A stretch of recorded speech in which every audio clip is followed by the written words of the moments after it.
लोकनेते स्वर्गीय गोपीनाथराव मुंडे यांचं जीवन म्हणजे जनसेवा, संघर्ष, समर्पण आणि जनविश्वासाचा अजरामर आदर्श आहे.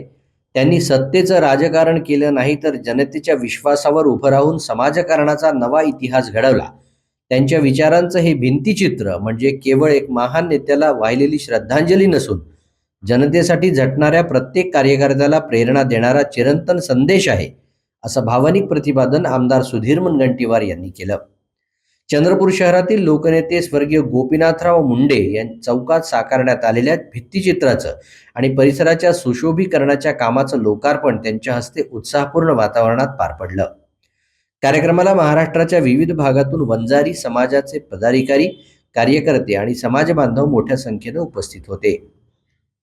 वंजारी सेवा समितीच्या मागणीला पूर्णत्वास गेल्याचा आनंद व्यक्त करताना आमदार मुनगंटीवार म्हणाले की डिसेंबर 2023 मध्ये अनिल कहाळे यांच्या नेतृत्वाखाली समितीचं शिष्टमंडळ भेटलं होतं.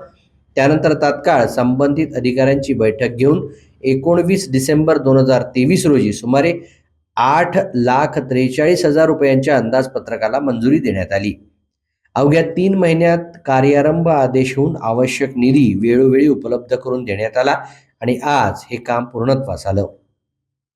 महाराष्ट्राच्या कानाकोपऱ्यातून, विशेषतः मराठवाड्यातून मोठ्या संख्येने उपस्थित राहिलेल्या वंजारी समाज बांधवांचं स्वागत करताना आमदार मुनगंटीवार म्हणाले की चंद्रपूर ही वाघाची भूमी आहे आणि वाघासारखं धाडसी हृदय असलेले समाज बांधव इथे एकत्र आले आहेत.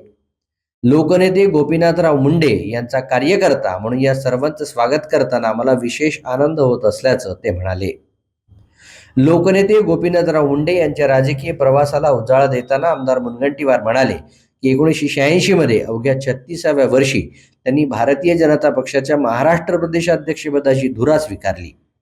त्यांच्या नेतृत्वाखाली राज्यातील पहिली शेतकरी संघर्ष यात्रा चंद्रपूरच्या काळाराम मंदिरापासून सुरू झाली. माता महाकालीचं दर्शन घेऊन त्यांनी या ऐतिहासिक यात्रेला प्रारंभ केला. त्यामुळे संघर्ष या शब्दाचा समानार्थी शब्द म्हणजे गोपीनाथराव मुंडे असंच त्यांचं व्यक्तिमत्व होतं, असंही आमदार मुनगंटीवार म्हणाले.